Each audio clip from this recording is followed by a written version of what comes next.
So as you can see, I've bought some more gauges for the Nissan Patrol. When I purchased the car at the end of last year, it did come with a boost gauge, but obviously wanting more than just a boost gauge to monitor the car, I went out and purchased a few more. So these are the gauges that I've went with. They're called Racetech. It's a brand that I've used before in one of my other Nissan Patrols.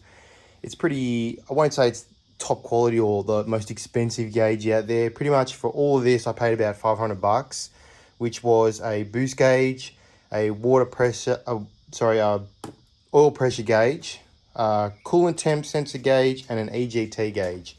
All these gauges come with mostly everything. I had to get a few parts. Obviously, with the Nissan Patrol, there is a bung just near the, what's it called, thermostat, where there is a bung, and all I have to do is remove that bung, and I've purchased this. This is an M12 by 1.5 to 1/8 NPT black metric pipe reducer. This will be going in its place with the coolant temp sensor going into that part there. With the oil pressure, I need a few more parts. That being, there's a little adapter that comes out that I need to make a T-piece off for the oil pressure to go into. But other than that, with the exhaust that we installed, there's for the EGT, that there's actually a bung on the exhaust, so I just got to take that out and put that in its place. And then we've gone for the triple pillar pod. I bought this off Patrol Apart off eBay. I can't remember exactly how much it cost. I think it was roughly about $120, something like that. There's a lot to choose from, but I will say the first mistake I did, first of all, was telling my missus to get it and then not telling her the color code. So I actually received the wrong one, but they were really genuine. I ended up sending it back and getting the correct one for my car. So there are a few options to look at. This was color code K. It is for a Nissan Patrol for pretty much the Gen 1, which is about 99 to 2001, I think, or something like that. But yeah, just make sure you double check the color code before you get it, otherwise it won't match.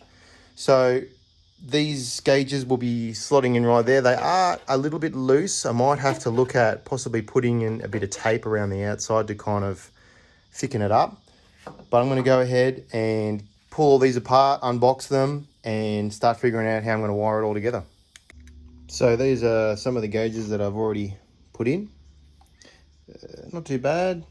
So what I've done is, I've put a little bit of PVC tape just on the inside of those gauges, just to kind of hold them in. You never know. They were pretty loose, but you don't know what's going to happen, like going down like a corrugated track or something like that. They might rattle around, be very annoying.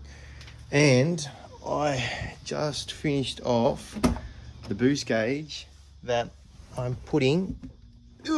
Sorry about the glare, it's pretty rubbish in here. Just there. So I didn't have a 52mm hole saw, so I had to do a 54, and I found a bit of foam with some tape on the inside. So I've taped that to the inside of the gauge, and now it's just sitting in there nice. It's not going to come out at all.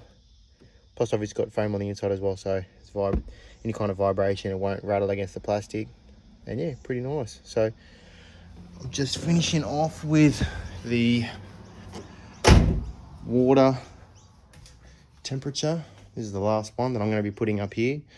Obviously 4.2, they have a tendency to overheat, so I'm going to put my water temp in that hole. I have my oil pressure in that one and my EGT in that one there. So yeah, let's finish it off. All right, so this is an update on the wiring and what I've come up with. Here's my idea. So these are all the same kind of looms that come out the back of these gauges, and they all go to this kind of little area right here. So they want red was supposed to be constant, and the white was your ignition, but I don't know why they would have the constant. So what I've done is I've just put those two together.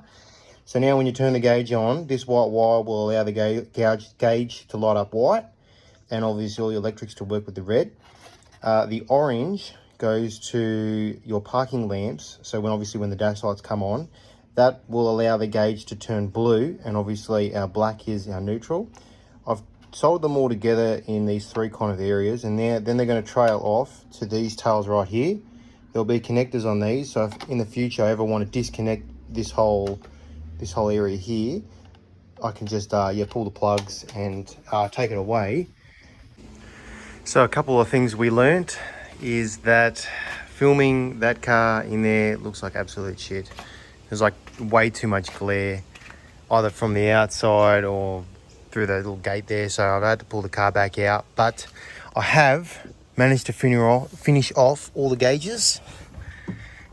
So let's just see if they work. Yep. Beautiful. All right, so yeah, I just ran all the wiring. Let me just turn that down. I ran all the wiring down the inside, down this kick panel, down the front panel down here, and around the back.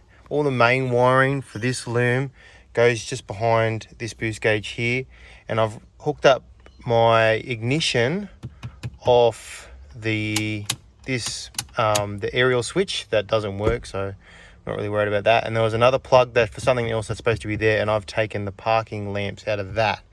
So at the moment, obviously you can see that some of them are flashing. I had to do a little bit of research and found out that it flashes like that when it doesn't sense anything's connected to it.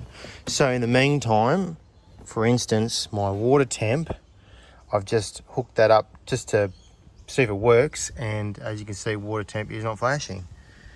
So now the next process is to get all these sensors together. I'll show you the headlights. Obviously that's normal driving. As soon as you put the headlights on, they all turn blue. Another issue was the boost gauge. I've actually had to tilt it out because it's got like a little feature like that. If you were to push it back in, it actually hides some of the numbers on the top. So what I've done is I've just pulled that out just a little bit. Boom. Still strong as, and now you can see the numbers perfect. So I'm also installing a rear diffuser on that. Now, as I was saying, for that water sensor, see this little bung here? I found that is where I'm going to be putting my water temp sensor. So that little fitting that I purchased from Aeroflow, that'll go into there, and that'll get me my water temp. Over here, this was already existing, but old matey before me put in a little boost tee. So that obviously is the reference point for the boost tap, and he's just put this little thing there. So I'm probably just going to reuse that. I might have to pull it out and might have to put in my own if that little hose is maybe smaller than the one that I've got, and I'll have to swap them out, but that's all right for the meantime. And for my exhaust, I'll just zoom in.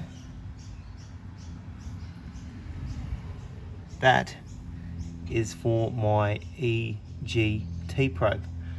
So all I've got to do, back that out and run all those lines back in the car, and obviously my oil pressure, probably, I have a feeling that's like somewhere down there. I'll have to sort that out another day, but as long as I can get everything through that firewall and kind of all plugged in, so then I don't have four bloody gauges just flashing in my face all night, then that's the main thing. All right, so let's get into that right now. All right, so just finishing up on the water temp sensor. As you can see, this is how I have done it. I had this little bung down here, which was that little cap there. So I've just pulled that out. I've put a bit of thread tape on the end of the adapter. I've put that in there all the way in, tighten it up nice and tight. And then that is my racetech water temp sensor that I've screwed in as far as I'm comfortable at the moment. What I'm going to end up doing is I've run all my wires. They're all up there. This is just the boost tee, getting that all sorted up. Once I put it all in, I'm going to re-top the fluids up, bleed the cooling lines, and test to see if there's any leaks, and then we'll be good to go.